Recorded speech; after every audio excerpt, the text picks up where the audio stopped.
Assalamu alaikum, Ramadan Mubarak to everybody. MashaAllah, we are coming down the home stretch of the month of Ramadan, this blessed month. We've harvested our souls with the worship of Allah subhanahu wa ta'ala, and we have continued to build on the concept of creating healthy families and communities.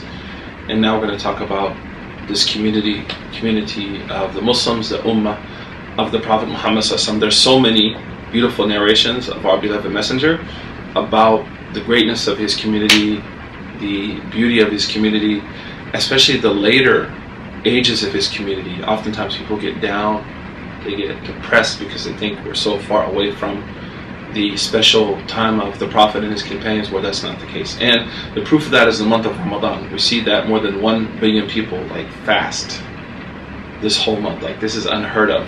This is the Occupy movement. This is like Occupy evil.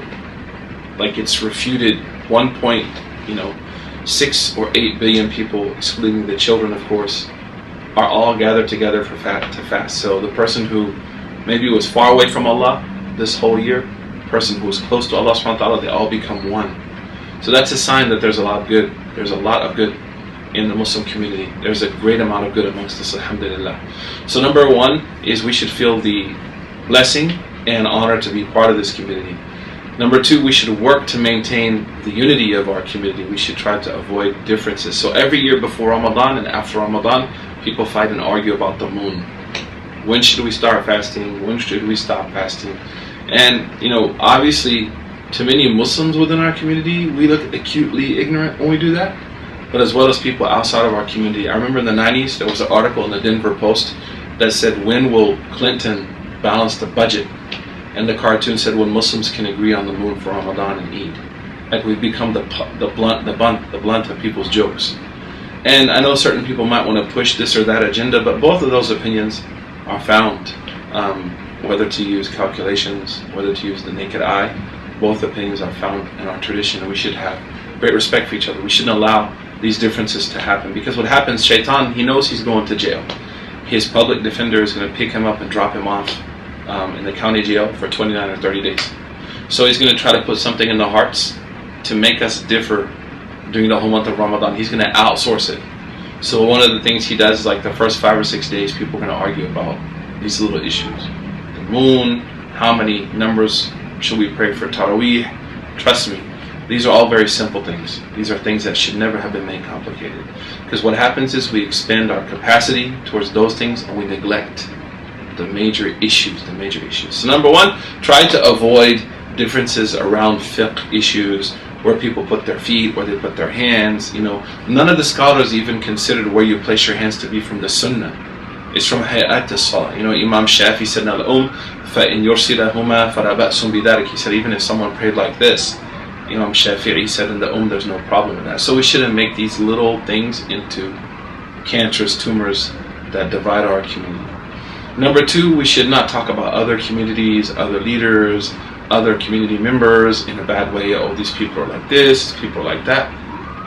Not in the month of Ramadan, especially in the month of Ramadan. The Prophet said that angel Gabriel every night, he says, or an angel, every night says, Ya baghi al-khair aqbil. Anyone who seeks good, take that good during this month.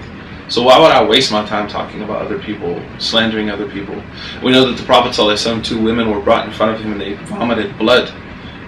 And they were fasting. And he said that's because they were eating the flesh of other people. They were backbiting other people. So number one, have to samuh. Be easy when it comes to the issues of fiqh. Just follow your imams in your local communities. Follow your leadership when it comes to Taraweeh and other things. Number two is to avoid backbiting and slandering other communities, other leaders, other members. The third is to be an agent of positiveness. So, if you see someone new in the mosque, you never met them before, or no one's talking to them, you should give salam to them. The Prophet mentions so many virtues of saying salam to someone. La tadkhulu jannata hatta tu'minu. Prophet said, you'll never enter paradise until you believe. Wa la tu'minu. You'll never believe hatta tahab. And you'll never believe until you love each other. And the Prophet said, shall I not show you what will bring love in your hearts? And what did he say? To spread the salam. So simple. Spread salam out to people. So if we see new people in our communities, we should give them salam, welcome them, make them feel welcome. Number two is we should think about the broader community. We're all one ummah, whether Muslim or non-Muslim, we all follow under this concept of ummah, of the Prophet ﷺ. We should invite our co-workers, we should invite our friends, our neighbors to the mosque. We should invite them over for iftar. We should celebrate this month, if we know them well, this month of Ramadan with them, to show them, alhamdulillah, some of the generosity and some of the cultural achievements of the Muslims. The last is that as a community we should be concerned about not only what's going on within our own cities and our own states, but what's happening with people overseas. So of course now we see in Syria, we see in Palestine, we see in Kashmir, we see in parts of Africa, we see our brothers and sisters in India under a tremendous amount of pressure. So we should pray for them that Allah subhanahu wa ta'ala will alleviate those hardships and those difficulties for them, inshallah. So this month of Ramadan we should taste the community. Make sure you come into the mosque, you always find someone you don't know, give them salam. Make sure that you find someone you've never seen before, make them feel welcome wherever you are, inshallah. We ask Allah subhanahu wa ta'ala and yu'allif bayna qulubina, to tie our hearts together, inshallah, to allow us to feel the sanctity of other human beings around us. وصلى الله على سيدنا محمد وعلى آله وصحبه وسلم والسلام عليكم ورحمة الله.